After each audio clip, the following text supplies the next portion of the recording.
નમસ્કાર, BBN news ચેનલમાં આપનું સ્વાગત છે। હું છું કવિતા પંચાલ ને હવે જોઈએ આજના સમાચાર।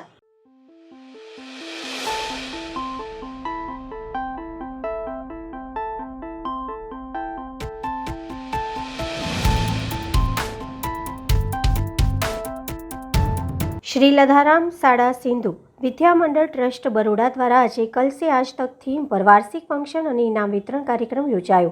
वडोदरा शहर चीपवाड़वामां आवेला श्री लधाराम शाळा छेल्ला 2010 कार्यरत है, त्यारे आज शाळा ने 13 वर्ष पूर्ण थता वार्षिक फंक्शनનું आयोजन કરવામાં આવ્યું હતું। આ શાળા દ્વારા બાળકોને સર્વાંગી વિકાસને લઈને તમામ પ્રકારની પ્રવૃત્તિ કરવામાં આવતી હોય છે। સાથે 1947માં સ્કૂલ ચાલુ કરવામાં આવી હતી। આજે વાર્ષિક ફંક્શનનું આયોજન કરવામાં આવ્યું હતું, જેમાં 100થી વધુ બાળકોએ ભાગ લીધો હતો અને આ બાળકોએ વિવિધ થીમ પર ડાન્સ કર્યા। ગત વર્ષના બાળકોએ લીધેલા પ્રાઇઝ લીધા બાળકોને આજે ઇનામ વિતરણ કરવામાં આવ્યું હતું। આ કાર્યક્રમમાં શાળાના આચાર્ય, शिक्षकों, बाळको और बाळकोना माता पिता उपस्थित रह्या हता। साथे आ कार्यक्रमने निहाळ्यो हतो। वधुमां शाळाना आचार्यए जणाव्युं हतुं के today we are arranging annual function of our school. The theme is Kal se Aaj Tak. The school has been running since last 2010. Means this is the 13th year of the school. School पहले Sindhi medium था और अब English medium school यहाँ पर चल रहा है। बहुत सी अच्छी एक्टिविटीज़ हम बच्चों के लिए करते हैं with a very nominal fees. We are having more than 750 students in the school. बहुत ही प्रोग्रेसिव ढंग से हम यहाँ पर काम कर रहे हैं। स्पोर्ट्स की एक्टिविटीज़, करिकुलम एक्टिविटीज़, को करिकुलर एक्टिविटीज़ सारी की सारी यहाँ पर हम हैंडल करते हैं। कोशिश करते हैं कि पेरेंट्स और बच्चे हर तरीके से प्रोग्रेस करें और हमारे स्कूल का नाम आगे बढ़े। ये स्कूल श्री लधाराम स्कूल सिंधु विद्या मंडल ट्रस्ट संचालित है और सभी टीचर्स, पूरा स्टाफ बहुत ही मेहनती हैं। दादा लधाराम ने 1947 में ये स्कूल इस्टेब्लिश किया था और तब से वो ज्योति जल रही है और जलती रहेगी। सभी के लिए शुभकामनाएं देते हुए मैं सभी का तहे दिल से आभार व्यक्त करती हूँ और being the principal Sheela Pandey, मैं आभारी हूँ कि मैनेजमेंट ने मुझे इतना अच्छा चांस दिया और यहाँ बोलने का मौका दिया है। धन्यवाद। आज एनुअल फंक्शन है स्कूल का। 13 साल हो चुके हैं। कल से आज तक इसकी थीम है और करीबन 100 जैसे बच्चे हमारे भाग ले रहे हैं। इसके अलावा एकेडमिक टॉपर्स जो लास्ट ईयर जिन बच्चों ने प्राइजेज़ लिए हैं उन्हें हम यहाँ पर इनाम वितरण भी करेंगे। इसके अलावा बहुत सी करिकुलर एक्टिविटीज़ थी, एक्स्ट्रा क्विज़ वगैरह जो होते हैं उसके लिए भी प्राइजेज़ यहाँ पर दिए जाएंगे। My name is Makrani Mohammad Yamin Imran Ali. I am from Shri Ladharam school. यहाँ पर एनुअल फंक्शन रखा गया है, उसमें मैं वॉलंटियर बना हूँ और मेरे साथी भी वॉलंटियर बने और वो बहुत अच्छे से ड्यूटी कर रहे हैं। और यहाँ पर एनुअल फंक्शन रखा गया है क्योंकि बच्चे आगे बढ़ पाए और अच्छा परफॉर्मेंस दिखा सकें। टीचर्स यहाँ पर बहुत अच्छी है, मस्त स्टडी है और डिसिप्लिन भी है। डांस के लिए टीचर्स बहुत मतलब परफॉर्मेंस अच्छा है और टीचर्स ने इन लोगों को बच्चों को बहुत प्रैक्टिस भी कराई है डांस के लिए। I am Shri Ladharam school for standard 11। My name is Arab Sania. आज हमारे स्कूल में एनुअल फंक्शन है, इसलिए आज सभी के बच्चे के पेरेंट्स जिसने पार्ट लिया है वो आए हैं और हमारे स्कूल में एनुअल फंक्शन का सेलिब्रेशन रखा गया है। इसलिए आज हमारे स्कूल का बहुत अच्छा दिन है और सभी पेरेंट्स यहाँ पर आए, अच्छे से सेलिब्रेशन करें, इसलिए हमने एनुअल फंक्शन रखा है और सभी टीचर्स ने बहुत अच्छे से इम्प्रूव किया है और सभी बच्चों को बहुत अच्छे से आगे बढ़ने की शिक्षा दी है। ઉપલેટા તાલુકાના ગામમાં વરજાંગ જાડિયા ગામમાં બાબરિયા પરિવાર દ્વારા ગોવિંદ બાપાના સમાધિને ધજા ચડાવવામાં આવી અને બાબરિયા પરિવાર દ્વારા રોધડા ગામે પણ માતાજીના મંદિરે ધજા ચડાવવાના કાર્યક્રમનું આયોજન કર્યું। તે દરમિયાન બાબરિયા પરિવારના માતાજીના સામૈયો કરવામાં આવ્યું હતું અને ધજા ચડાવવાનો કાર્યક્રમ રાખવામાં આવ્યો હતો। ત્યાં રાસ ગરબા સ્વાગત કરવામાં આવ્યું। પરિવાર દ્વારા ભોજન પ્રસાદનું પણ આયોજન કરવામાં આવ્યું અને બાબરિયા સાથે મળી આ ઉત્સવ ઉજવવામાં આવ્યો હતો। મારું નામ વિવેક બાબરિયા। આજ રોજ બાબરિયા પરિવારના કુળદેવી શ્રી પીઠળાઈ માતાજીનો જન્મદિવસ અને ધ્વજારોહણનું આયોજન કરેલું હતું. તેની અંદર વરજાંગજાળિયા મુકામેથી આહિર સમાજેથી વાતે ગાતે સુરાપુરાની ડેરીએ અમારે ધ્વજારોહણ કર્યું. ત્યારબાદ વરજાંગજાળિયાની શેરીઓની અંદરથી અમે પસાર થઈ વાતે ગાતે અહીંથી ગામથી નીકળી અને રોઘડા મુકામે પહોંચ્યા. ત્યાં અમને પાદરની અંદર સ્વાગત કરવામાં આવ્યું અને સામૈયા કરવામાં આવ્યા. ત્યારબાદ અમે ગામની અંદર થી પસાર થઈ રોઘડાની અંદર અને ત્યાંથી મંદિરે પહોંચ્યા. ત્યાંથી સુરાપુરા બાપાની ડેરી ત્યાં પણ છે, ત્યાં જઈને ત્યાં પણ ધ્વજારોહણનું કર્યું અને ત્યારબાદ ત્યાંથી પીઠળાઈ માતાજીના મંદિરે પહોંચ્યા અને ત્યાં રાસ ગરબાનું આયોજન હતું. ત્યાં રાસ લીધા બધા સૌ લોકોએ બાબરિયા પરિવારે અને ત્યારબાદ ત્યાં અમે પીઠળાઈ માતાજીની ધ્વજારોહણનું કર્યું અને ત્યારબાદ સૌ બાબરિયા પરિવાર સાથે મળીને ભોજન પ્રસાદ લીધેલો હતો.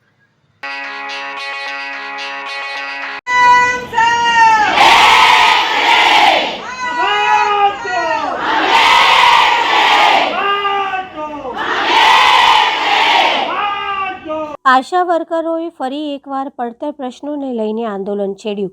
વડોદરા જિલ્લા અને શહેરની આશા વર્કર બહેનોની માંગણી પૂરી ન થતાં આજે ફરી આંદોલન છેડ્યું. પડતર પ્રશ્નો ન ઉકેલાતા ગુજરાતમાં 1 લાખથી વધુ આંગણવાડી બહેનો, 40,000થી વધુ આશા વર્કર સહિત ફેસિલિટર બહેનોએ સરકાર સામે બાયો ચડાવી છે.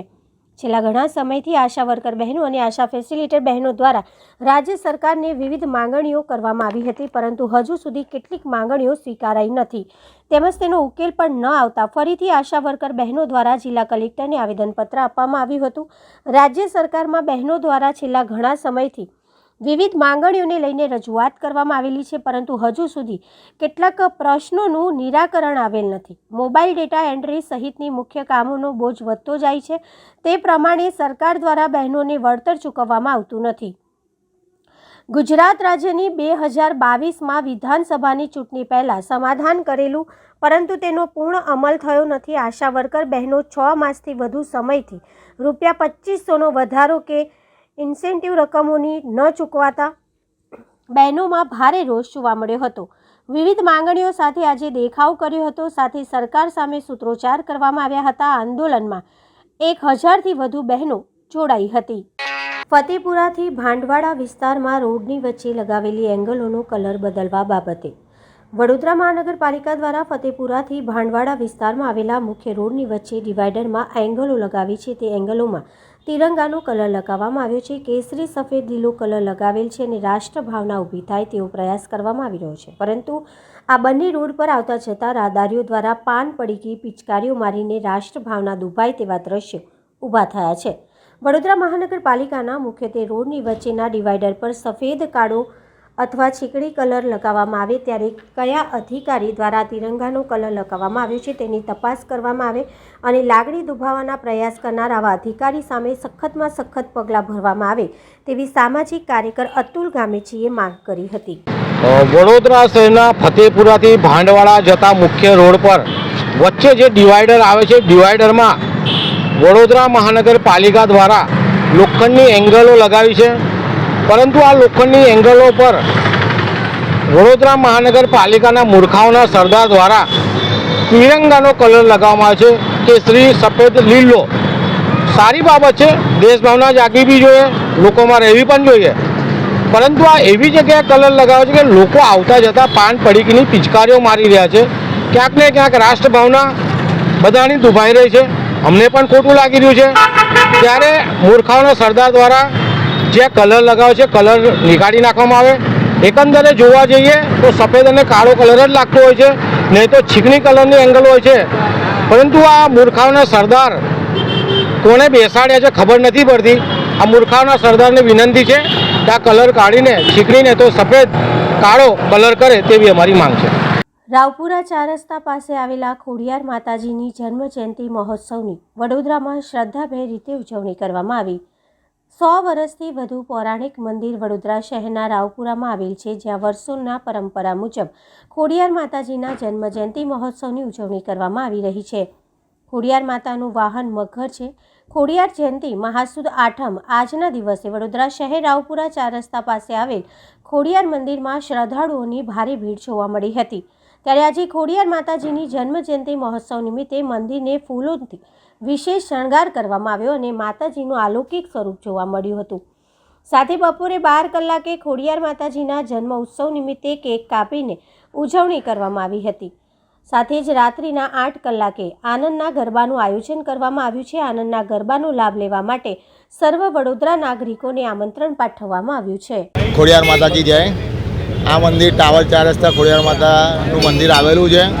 100 વર્ષ ઉપરાંત પૌરાણિક મંદિર છે અને અમે આજે ખોડિયાર જયંતિના શુભ દિવસે માતાજીની સાંજે કેક કાપીશું અને એમના બર્થડેનો સેલિબ્રેશન કરીશું અને રાતે 8 વાગે અમે આનંદના ગરબાનું આયોજન કર્યું છે અને 19 તારીખે મહાભંડારાનું આયોજન કર્યું છે. તો સૌ ભાવિક ભક્તોને આમંત્રણ છે કે 19 તારીખે સરદાર વલ્લભભાઈ પટેલની વાડી છે, પટેલવાડી સંસ્થા વસાહતમાં આવીને પ્રસાદીનો આનંદ લે અને અમને સાથ સહકાર આપે. વડોદરાના છાણી જકાતનાકા પાસે ગત રાત્રિના અવાવરૂ જગ્યાએ લઈ જઈ 3 વિધર્મી શખ્સોએ 56 વર્ષની મહિલા ઉપર દુષ્કર્મ આચર્યું હતું. વડોદરાના સમા વિસ્તારમાં આવેલા ખોડિયારનગર ખાતે 56 વર્ષની પરિણીત મહિલા કામ માટે ભટકી રહી હતી. ગઈકાલે સાંજે પીડિત મહિલાએ ચપ્પલ વેચતી અને એક મહિલાને કામ અર્થે વાત કરી, જે વાત બાજુમાં ઊભેલા રિક્ષા ચાલકે સાંભળી જતા તેને મહિલાને ફતેગંજમાં આવેલા બંગલામાં ઘરકામ આપવાની લાલચ આપી પોતાની રિક્ષામાં બેસાડી દીધી હતી. મહિલાને આરોપી રિક્ષા ચાલક વકીલ અહમદ પઠાણ છાણીમાં આવેલા એક અવાવરૂ ખુલ્લા મેદાનમાં લઈ ગયો હતો, જ્યાં અગાઉથી તેના 2 સાગરીતો ચમન ખાન પઠાણ અને શકીલ અહમદ પઠાણની ઉપસ્થિતિ હતી. મહિલાને શંકા જતાં તેને બૂમાબૂમ કરતા ત્રણેય શખ્સોએ મહિલાને 4 ફૂટની દિવાલ કૂદાવી ખુલ્લા મેદાનમાં લઈ ગયા હતા, જ્યાં તેની પર વારાફરતી દુષ્કર્મ આચર્યું હતું. બાદમાં મહિલાએ તેની પુત્રીને ફોન કરી સમગ્ર ઘટનાની જાણ કરી હતી. પીડિત મહિલાની પુત્રીએ પોલીસ કંટ્રોલ રૂમમાં ફોન કરી પોલીસને જાણ કરતાં પોલીસની ટીમો સ્થળ પર પહોંચી હતી. આ અંગે MP Bhojani ACP G division Vadodara પોલીસે જણાવ્યું હતું કે પોલીસે ગેંગરેપ સ્થળ પર પહોંચી મહિલાની આપવીતી સાંભળી તપાસ આરંભી. ટેકનિકલ અને હ્યુમન સોર્સિસના આધારે પોલીસે ગણતરીના કલાકોમાં ગેંગરેપ કરનાર 3 શખ્સોને ઝડપી પાડ્યા હતા. બાદમાં મહિલાએ સમા પોલીસ સ્ટેશનમાં આરોપી વકીલ શકીલ અને ચમન સામે સામૂહિક દુષ્કર્મ ફરિયાદ નોંધાવી. તેમને વધુમાં જણાવ્યું કે પોલીસ પીડિતા મહિલાની ફરિયાદના આધારે આરોપી વકીલ અહમદ પઠાણની ધરપકડ કરી છે, જ્યારે અન્ય 2 આરોપીઓની ઓળખ પરેડ બાકી હોવાથી પૂછપરછ કરવામાં આવી રહી છે. પોલીસ તપાસમાં સામે આવ્યું કે આરોપીઓને અગાઉથી કોઈ મહિલા પર સામૂહિક દુષ્કર્મ આચરવાનો પ્લાન બનાવ્યો હતો, જેમાં કામની શોધ કરનાર પીડિત મહિલા હવસખોરોના હવસનો ભોગ બની હતી. તેમણે વધુમાં એમ પણ જણાવ્યું હતું કે આરોપીઓ નવાયાર્ડ વિસ્તારમાં રહી છૂટક મજૂરી કરે છે, જેમાં ચમન ખાન શૌકત પઠાણ અગાઉ પણ વર્ષ 2016માં કિશનવાડીમાં નોંધાયેલા દુષ્કર્મના ગુનામાં પકડાયેલો છે. પોલીસે વકીલ અહેમદને દુમાળ ચોકડીથી ઝડપી પાડ્યો હતો, જ્યારે બીજાને કોરવા અને ત્રીજાને નવાયાર્ડમાંથી ઝડપી પાડ્યા હતા. મહત્વની વાત છે કે આરોપીઓ મૂળ ઉત્તર પ્રદેશના વતની છે, ત્યારે યુપીમાં આરોપીઓ સામે કોઈ ગુનો નોંધાયેલો છે કે કેમ તે દિશામાં પોલીસે વધુ તપાસ આરંભી. આ સાથે મુખ્ય આરોપી વકીલ પઠાણના રિમાન્ડ મેળવવાની પણ તજવીજ હાથ ધરી છે. બિલકુલ ગઈકાલ સાંજના એક મહિલા છે જે પોતાના કામ ધંધા માટે ઘરકામ શોધવા માટે એક ચપ્પલ બનાવતી બેનને પૂછતી હતી કે મને કંઈ ઘરકામ અપાવશો. એ દરમિયાન આ ગુનાના આરોપી બાજુમાં રિક્ષા લઈને ઊભા હતા. એટલે આ વાત સાંભળી ગયા આરોપી, એટલે બેનને સામેથી કીધું, બેન તમારો નંબર આપો, મારી પાસે કોઈ એક બંગલાનું કામ છે. એવું સિફતપૂર્વક આ મહિલાનો મોબાઈલ નંબર આ આરોપીએ લઈ લીધો. અડધી જ કલાક પછી આરોપીએ આ મહિલાને ફોન કર્યો કે એક બંગલો છે, હું તમને બતાવું છું અને હું તમને ત્યાં કામ અપાવીશ, તમે બહાર આવો. એટલે આ મહિલા બિચારી કામની લાલચમાં ઘરેથી બહાર નીકળે છે. આરોપી વકીલ પઠાણ પોતાની રિક્ષામાં બેસાડી ખોડિયારનગરથી L&T છાણી જકાત નાકા પાસે લઈ આવે છે. આ સ્થળ ઉપર અંધારું છે, રાતનો ટાઈમ છે, એક દિવાલ છે 4 ફૂટની, ત્યાં 2 બીજા એમના મિત્રો બેઠેલા છે વકીલ પઠાણના, જે બંનેનું નામ છે એક શકીલ અહમદ પઠાણ અને ત્રીજો છે ચમન ખાન પઠાણ. તો વિક્ટિમ મહિલા જે છે એમને કંઈક શંકા ગઈ, એટલે એમણે પૂછ્યું કે આ 2 માણસો કોણ છે, મારે તો બંગલાનું કામ રાખવાનું છે, અહીંયા કેમ લઈ આવ્યા છો. આટલી વાત કરે છે એ દરમિયાન આ 3 આરોપીએ મહિલાને બળજબરી કરી, બળ વાપરી જબરજસ્તીથી દિવાલ કૂદાવી અને અંદર અવાવરું જગ્યામાં લઈ જાય છે અને કપડાં ઉતારવાનું બીભત્સ વર્તન કરે છે, ગાળી ગલોચ કરે છે અને અડપલા કરે છે. મહિલા બિચારી બૂમાબૂમ કરે છે પણ ત્યાં નિસહાય હતી, કોઈના કશી મદદ નહીં મળી. દરમિયાન આ ત્રણેય આરોપીએ આ મહિલાઓને બેરહમીથી દુષ્કર્મ કરે છે, બૂમાબૂમ કરે છે પણ કોઈ માણસ મળતું નથી. ત્યારબાદ આ મહિલાએ એમની દીકરીને ખબર પડી તો એમણે ફોન કર્યો કંટ્રોલમાં અને કંટ્રોલની વર્દી 11:15 વાગે મળતા police team, police inspector Manish Rathod Sama police station અને DCP zone 3 incharge zone 4 Leena Patil madam સત્વરે ઘટના સ્થળ પર આવી અને અલગ અલગ ટીમો બનાવવામાં આવી.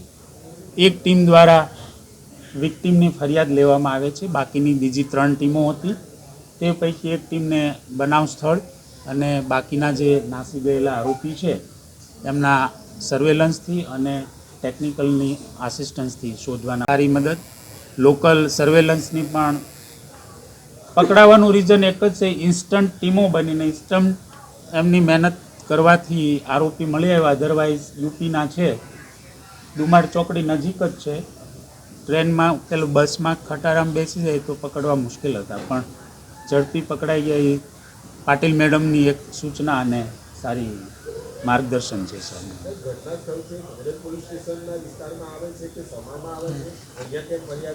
બિલકુલ આ એક રનિંગ ઓફેન્સ છે. જે વિક્ટીમ છે મહિલા, એમને જે સ્થળેથી રિક્ષામાં બેસાડી છે ઉચકાવીને જબરજસ્તીથી, એટલે કે ગુનાની શરૂઆત ખોડિયારનગર 4 રસ્તા જે સમા પોલીસ સ્ટેશનમાં આવે છે, ત્યાર પછી બીજી જગ્યાએ ત્રીજી જગ્યાએ લઈ જતા કંઈ જ્યુરિડિક્શન ચેન્જ થતું હોય પણ જે સામાન્ય નોર્મ્સ છે કે જ્યાંથી શરૂઆત થાય ત્યાંથી ગુનો દાખલ કરવો.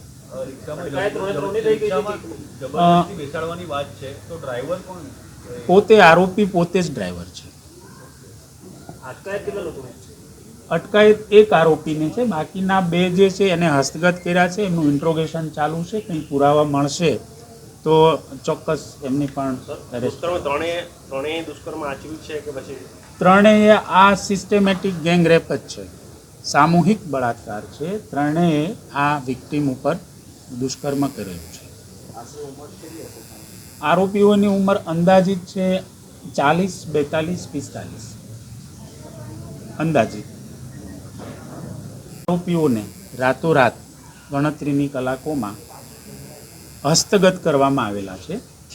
તે પોતે છે કે કેમ નામજોગ છે, ઓળખ પરેડ કરાવવી જરૂરી છે. અને બાકી એક જે આરોપી છે, મુખ્ય આરોપી જે રિક્ષામાં બેસાડીને લઈ જાય છે, વકીલ અહમદ પઠાણ, આ આરોપીને હસ્તગત કરેલ છે.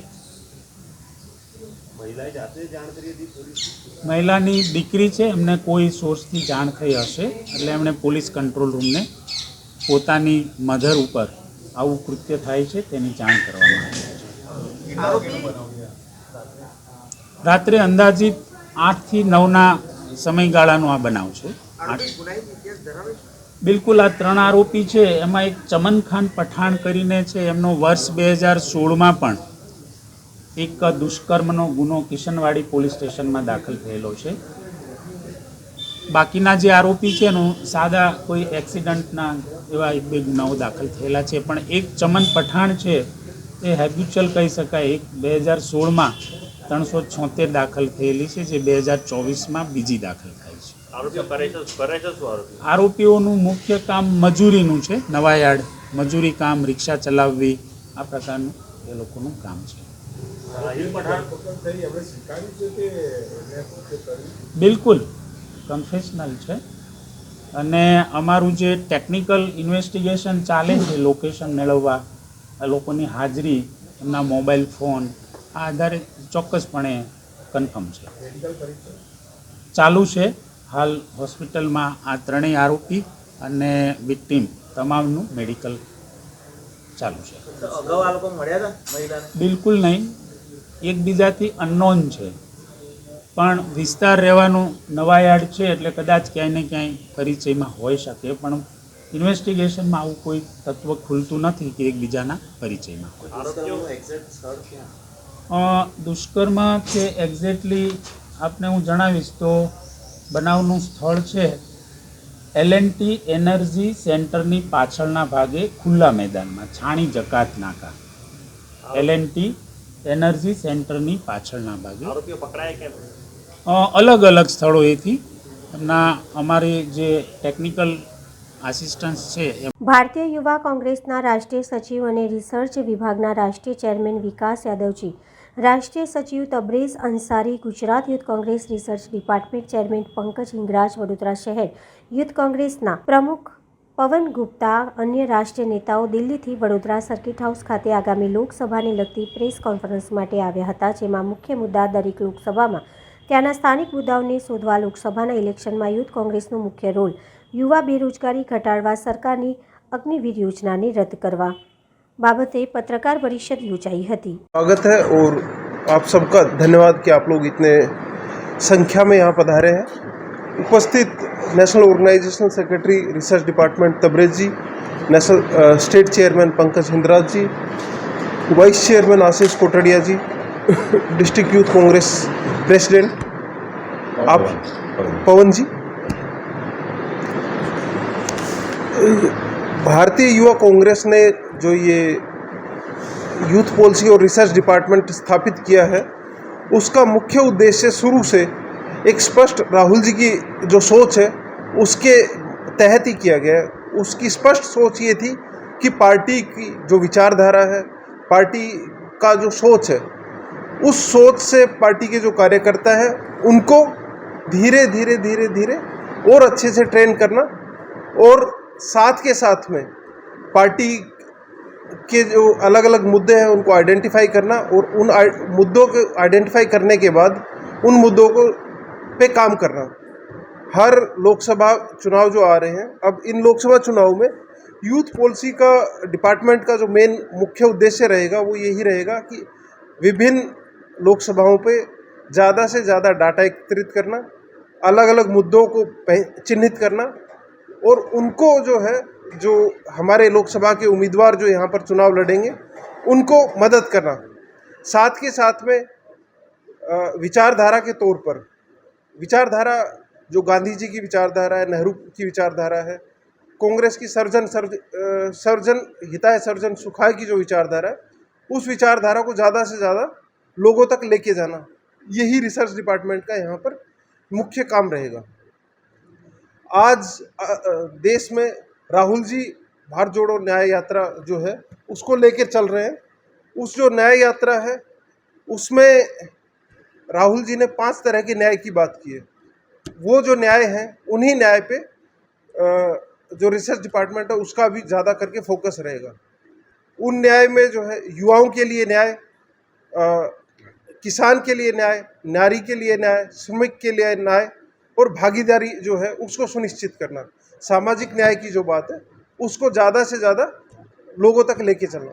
राहुल जी जो अभी बात कर रहे हैं उसमें प्रमुखता से जातिगत जनगणना का जो मुद्दा है उसको वो लेके चल रहे हैं और कांग्रेस पार्टी का स्पष्ट मानना है कि जातिगत जनगणना जो है वो एक ऐसा मुद्दा है जिसके बिना, जातिगत जनगणना के बिना इस देश में न्याय होना मुश्किल है। हमारे देश में समाज जो है उस समाज में भी अलग अलग भागों में बटा हुआ है। किसी समाज में एक वर्ग जो है बहुत पीड़ित है, एक वर्ग जो है जिसके पास बहुत कुछ है। तो सभी की भागीदारी सुनिश्चित हो उसके लिए पहले एक बार जातिगत जनगणना होना चाहिए। ये एक हिसाब से जैसे देश में एक्सरे होता है, बीमार शरीर है उसका एक्सरे जब किया जाता है उसी से पता चलता है कि कहाँ कमी है, किस न्यूट्रिशन की कमी है, कौन सा विटामिन देंगे तो ठीक होगा।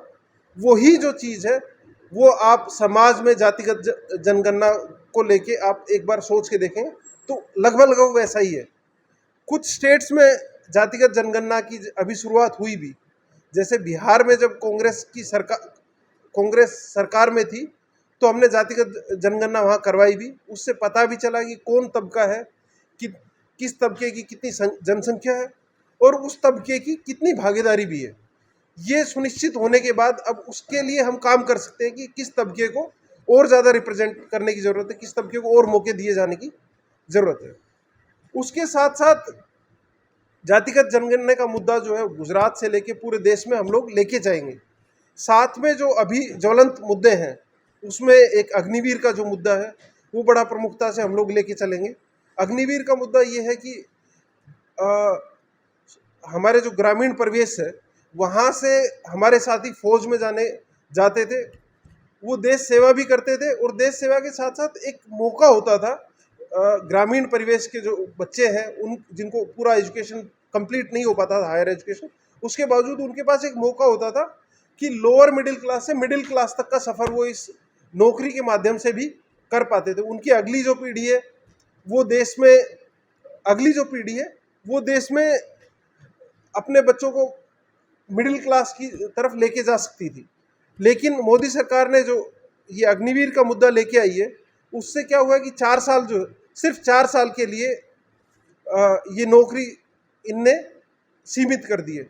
अब देश में यदि कॉन्ट्रेक्चुअल आर्मी भी कॉन्ट्रैक्ट बेस पे होगी तो आप समझ रहे हैं जो ये सरकार आई है राष्ट्रवाद का मुद्दा लेके चल रही है और राष्ट्रवाद के मुद्दे के साथ जब आई है और साथ में अब वो चाह रही है कि देश में आर्मी कॉन्ट्रैक्ट पे हो।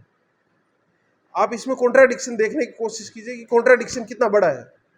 4 साल में जब वो जो जवान है वो रिटायर होता है 4 साल बाद तो उसके पास एक पूरी उम्र पड़ी है, वो ट्रेंड फौजी है, वो करेगा क्या इस देश में?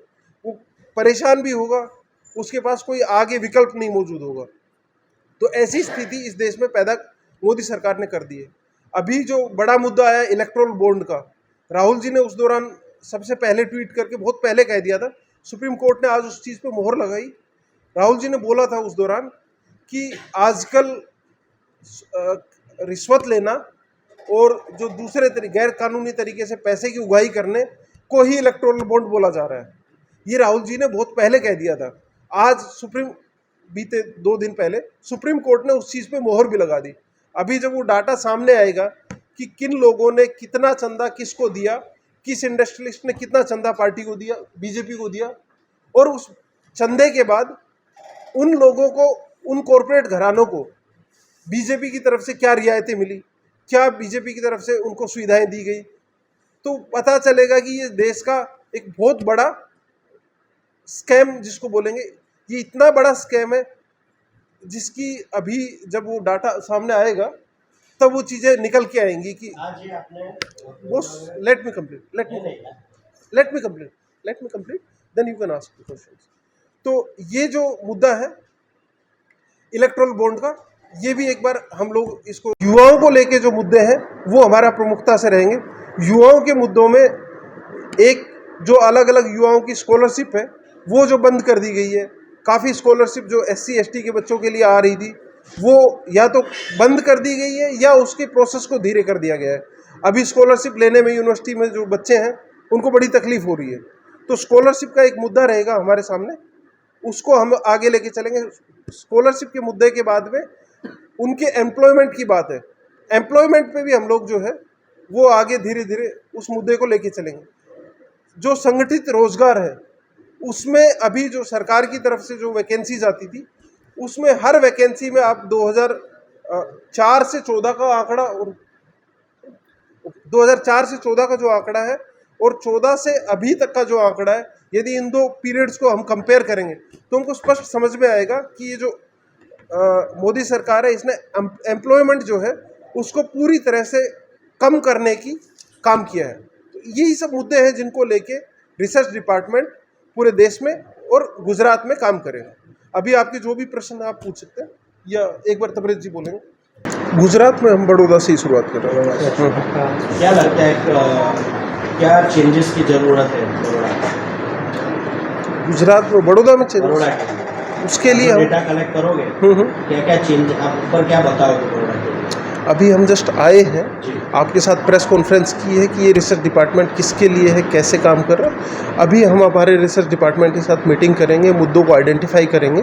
उन मुद्दों को जब आइडेंटिफाई कर लेंगे फिर उन पे क्या काम हो सकता है, हमारे अलग अलग जो पार्टी के पदाधिकारी हैं उनसे चर्चा होगी, एक्सपर्ट से सलाह ली जाएगी, फिर हम उन मुद्दों को आप तक बता पाएंगे कि क्या सुधार किया जा सकता है या क्या रिपोर्ट होगी जो हमको ऊपर सौंपनी है। પોલિસી અને રિસર્ચ ડિપાર્ટમેન્ટ ભારતીય યુવા કોંગ્રેસનો જે વિભાગ છે એના રાષ્ટ્રીય ચેરમેન અને રાષ્ટ્રીય સચિવ વિકાસ યાદવજી આપણી વચ્ચે ઉપસ્થિત છે। તેમની સાથે રાષ્ટ્રીય સચિવ તબરેજ અંસારીજી અને ગુજરાત પ્રદેશ યુથ કોંગ્રેસના રિસર્ચ વિભાગના ચેરમેન પંકજ હિંદરાજજી ઉપસ્થિત છે. આ પ્રેસ કોન્ફરન્સ કરવાનો મુખ્ય ઉદ્દેશ્ય છે કે આગામી લોકસભા ઇલેક્શનને ધ્યાનમાં લઈને યુથ કોંગ્રેસ કયા પ્રકારે રિસર્ચ વિભાગ કોંગ્રેસને સહાયતા કરી શકશે એના મારફતથી આ પ્રેસ કોન્ફરન્સ આયોજિત કરવામાં આવેલી છે. અને એ મારફતે આપણા રાષ્ટ્રીય ચેરમેન વિકાસ યાદવજી આજે પ્રેસ કોન્ફરન્સને સંબોધિત કરશે. અને સર્કિટ હાઉસના આંગણે આ કાર્યક્રમનો પ્રમુખ ઉદ્દેશ્ય શું છે, કયા મુદ્દે ભારતીય યુવા કોંગ્રેસનો રિસર્ચ વિભાગ ઇલેક્શન લડશે અને આગામી ઇલેક્શનમાં વિભિન્ન મુદ્દાઓ પ્રદાન કરશે કે જેના માધ્યમથી લોકસભાની ચૂંટણીમાં મુખ્ય કોંગ્રેસ પાર્ટીને રિસર્ચ બાબતે કયા પ્રકારે હેલ્પ થાય. તો હું અનુરોધ કરીશ અમારા રાષ્ટ્રીય ચેરમેન રાષ્ટ્રીય સચિવ શ્રી વિકાસ યાદવજીને કે પ્રેસ કોન્ફરન્સ સંબોધિત. તો આ હતા આજના સમાચાર. આવતીકાલે ફરી મળીશું આ ચેનલ પર આ સમય. ત્યાં સુધી સમગ્ર BBN ન્યૂઝ ચેનલની ટીમને રજા આપશો. નમસ્કાર.